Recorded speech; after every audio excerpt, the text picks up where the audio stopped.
ॐ तव कथामृतं तप्तजीवनं कविभिरीरितं कल्मषापहं श्रवणमङ्गलं श्रीमदाततं भुवि गृह्णन्ति ये भूरिदा जनाः। শ্রী শ্রী রামকৃষ্ণ কথামৃত প্রথম ভাগ নবম খণ্ড দ্বিতীয় পরিচ্ছেদ। গৃহস্থ আশ্রমে ঈশ্বর লাভ উপায়। শ্রীরামকৃষ্ণ। গান শুনলে? কালী নামে দাওরে বেড়া, ফসলে তছরূপ হবে না। ঈশ্বরের শরণাগত হও, সব পাবে। সে যে মুক্তকেশীর শক্ত বেড়া, তার কাছেতে জম ঘেঁষে না। শক্ত বেড়া, তাকে যদি লাভ করতে পারো, সংসার অসার বলে বোধ হবে না।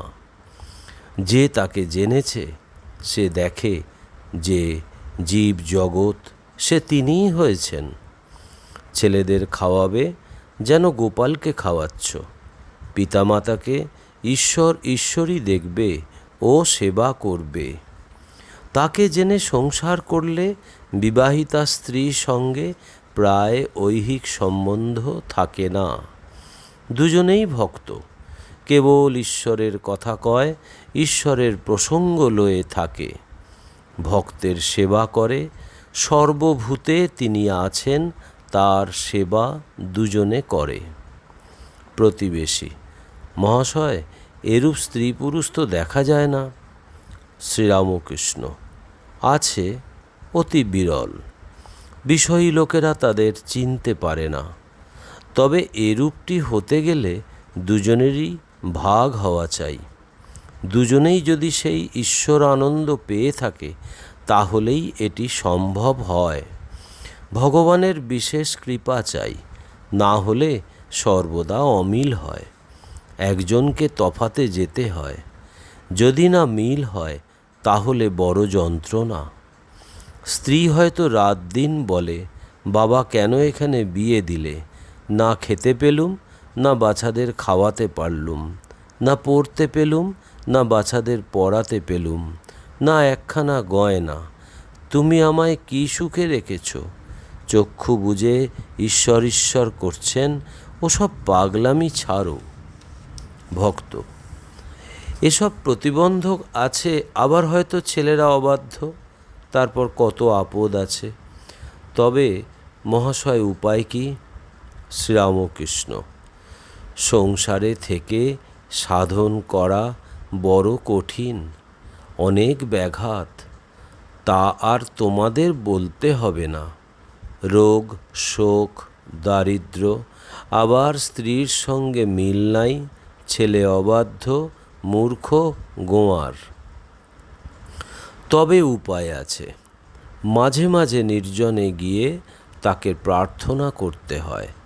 তাকে লাভ করবার জন্য চেষ্টা করতে হয়। প্রতিবেশী। বাড়ি থেকে বেরিয়ে যেতে হবে? শ্রীরামকৃষ্ণ। একেবারে নয়। যখন অবসর পাবে, কোনো নির্জন স্থানে গিয়ে একদিন দুদিন থাকবে, যেন সংসারের সঙ্গে সম্বন্ধ না থাকে, যেন কোনো বিষয়ী লোকদের সঙ্গে সাংসারিক বিষয়ে লয়ে আলাপ না করতে হয়। হয় নির্জনে বাস, নয় সাধু সঙ্গ। প্রতিবেশী। সাধু চিনব কেমন করে? শ্রীরামকৃষ্ণ। যার মন প্রাণ অন্তরাত্মা ঈশ্বরে গত হয়েছে, তিনিই সাধু। যিনি কামিনী কাঞ্চন ত্যাগী, তিনিই সাধু। যিনি সাধু, তিনি স্ত্রীলোককে ঐহিক চক্ষে দেখেন না, সর্বদাই তাদের অন্তরে থাকেন। যদি স্ত্রীলোকের কাছে আসেন, তাকে মাতৃবৎ দেখেন ও পূজা করেন। সাধু সর্বদা ঈশ্বর চিন্তা করেন, ঈশ্বরীয় কথা বই কথা কন না, আর সর্বভূতে ঈশ্বর আছেন জেনে তাদের সেবা করেন। মোটামুটি এইগুলি সাধুর লক্ষণ। প্রতিবেশী। নির্জনে বরাবর থাকতে হবে? শ্রীরামকৃষ্ণ। ফুটপাতের গাছ দেখেছ? যতদিন চারা ততদিন চারিদিকে বেড়া দিতে হয়, না হলে ছাগল গরুতে খেয়ে ফেলবে। গাছের গুঁড়ি মোটা হলে আর বেড়ার দরকার নাই, তখন হাতি বেঁধে দিলেও গাছ ভাঙবে না। গুঁড়ি যদি করে নিতে পারো, আর ভাবনা কি, ভয় কি? বিবেক লাভ করবার চেষ্টা আগে করো। তেল মেখে কাঁটাল ভাঙো, হাতে আঠা জড়াবে না। প্রতিবেশী। বিবেক কাহাকে বলে? শ্রীরামকৃষ্ণ। ঈশ্বর সৎ আর সব অসৎ, এই বিচার। সৎ মানে নিত্য, অসৎ অনিত্য। যার বিবেক হয়েছে সে জানে ঈশ্বরই বস্তু আর সব অবস্তু। বিবেক উদয় হলে ঈশ্বরকে জানবার ইচ্ছা হয়। অসৎকে ভালোবাসলে, যেমন দেহসুখ, লোকমান্য, টাকা, এই সব ভালোবাসলে ঈশ্বর, যিনি সৎ স্বরূপ, তাকে জানতে ইচ্ছা হয় না। সদসৎ বিচার এলে তবে ঈশ্বরকে খুঁজতে ইচ্ছা করে। শোনো, একটা গান শোনো। আয় মন বেড়াতে যাবি, কালী কল্পতরু মূলেরে মন, চারি ফল কুড়ায় পাবি। প্রবৃত্তি নিবৃত্তি যায়া, নিবৃত্তিরে সঙ্গে লবি। ওরে বিবেক নামে তার বেটারে, তত্ত্বকথা তাই শুধাবি। প্রথম ভার্যার সন্তানেরে, দূর হতে বুঝাইবি। যদি না মানে প্রবোধ, জ্ঞান সিন্ধু মাঝে ডুবাইবি। সূচি অসুচিরে লয়ে দিব্য ঘরে কবে শুবি। তাদের 203 পীড়িত হলে তবে শ্যামামাকে পাবি। ধর্মাধর্ম দুটো অজা, তুচ্ছ খোঁটায় বেঁধে থুবি। যদি না মানে নিষেধ, তবে জ্ঞান খড়গে বলি দিবি। অহংকার অবিদ্যা তোর পিতামাতায় তাড়িয়ে দিবি। যদি মোহ গর্তে টেনে লয়, ধৈর্য খোঁটা ধরে রবি। প্রসাদ বলে, এমন হলে কালের কাছে জবাব দিবি। তবে বাপু বাছা, বাপের ঠাকুর, মনের মতো মন হবি। মনে নিবৃত্তি এলে তবে বিবেক হয়। বিবেক হলে তত্ত্বকথা মনে ওঠে। তখন মনের বেড়াতে যেতে স্বাদ হয়। কালী কল্পতরু মূলে, সেই গাছতলায় গেলে, ঈশ্বরের কাছে গেলে 4 ফল কুড়িয়ে পাবে, অনায়াসে কুড়িয়ে পাবে। ধর্ম, অর্থ, কাম, মোক্ষ। তাকে পেলে ধর্ম, অর্থ, কাম, যা সংসারীর দরকার, তাও হয়, যদি কেউ চায়। প্রতিবেশী। তবে সংসার মায়া বলে কেন? শ্রীরামকৃষ্ণ। যতক্ষণ ঈশ্বরকে না পাওয়া যায়, ততক্ষণ নেতি নেতি করে ত্যাগ করতে হয়। তাকে যারা পেয়েছে তারা জানে যে তিনিই সব হয়েছেন, ঈশ্বর, মায়া, জীব জগৎ।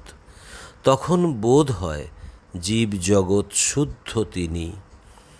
যদি একটা বেলের খোলা, শাঁস, বিচি আলাদা করা যায়, আর একজন যদি বলে, বেলটা কত ওজনে ছিল দেখো তো, তুমি কি খোলা বিচি ফেলে শাঁসটা কেবল ওজন করবে, না ওজন করতে হলে খোলা বিচি সমস্ত ধরতে হবে?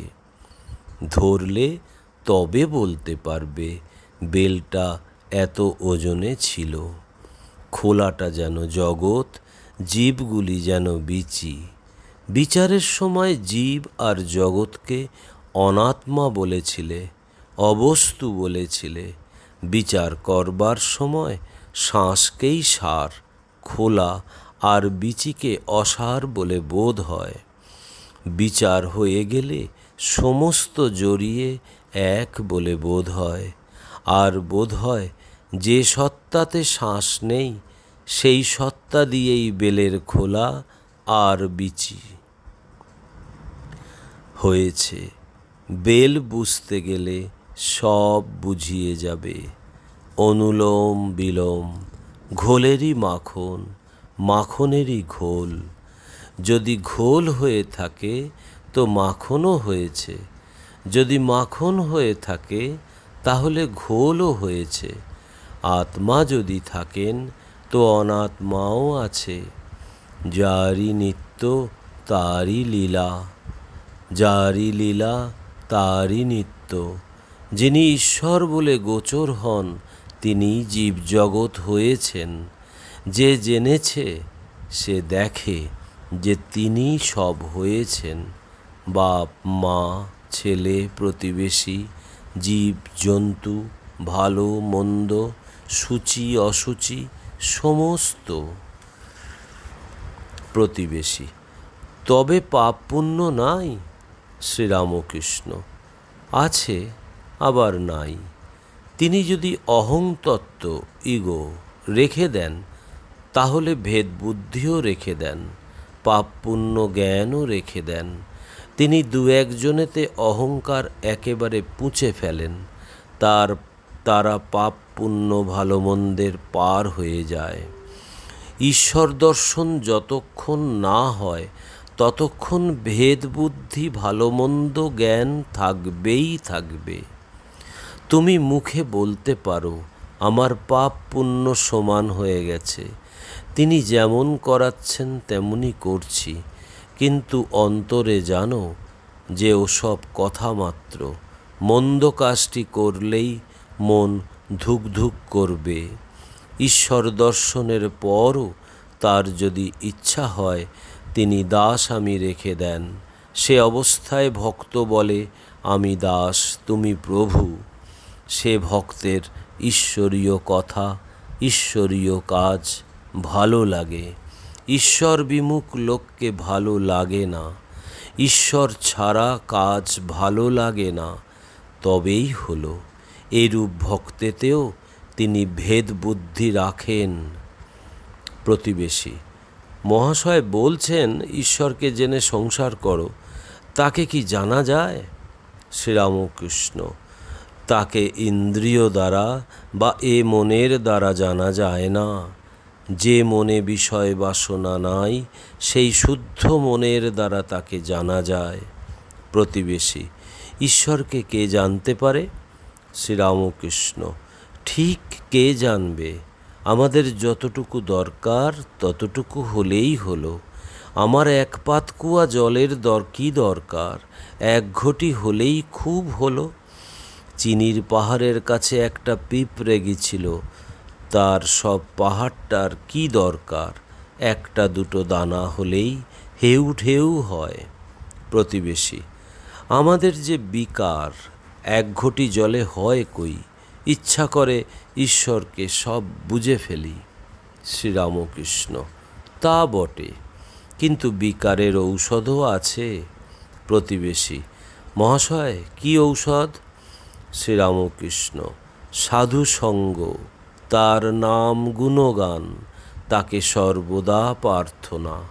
আমি বলেছিলাম মা আমি জ্ঞান চাই না, এই নাও তোমার জ্ঞান, এই নাও তোমার অজ্ঞান। মা আমায় তোমার পাদপদ্মে কেবল শুদ্ধা ভক্তি দাও, আর আমি কিছুই চাই নাই। যেমন রোগ তার তেমনই ঔষধ। গীতায় তিনি বলেছেন হে অর্জুন তুমি আমার শরণ লও, তোমাকে সব রকম পাপ থেকে আমি মুক্ত করব। তার শরণাগত হও, তিনি সদ্বুদ্ধি দেবেন, তিনি সব ভার লবেন। তখন সব রকম বিকার দূরে যাবে। এ বুদ্ধি দিয়ে কি তাকে বোঝা যায়? 1 সের ঘটিতে কি 4 সের দুধ ধরে? আর তিনি না বুঝালে কি বোঝা যায়? তাই বলছি তার শরণাগত হও, তার যা ইচ্ছা তিনি করুন, তিনি ইচ্ছাময়। মানুষের কি শক্তি আছে? ওম নিরঞ্জনম নিত্যম অনন্তরূপম ভক্তানুকম্পাধীত বিগ্রহং বৈ ঈশাবতারম পরমেশমিড্ডম তং রামকৃষ্ণম শিরসা নমাম্যহম। শ্রীরামকৃষ্ণ অর্পণমস্তু।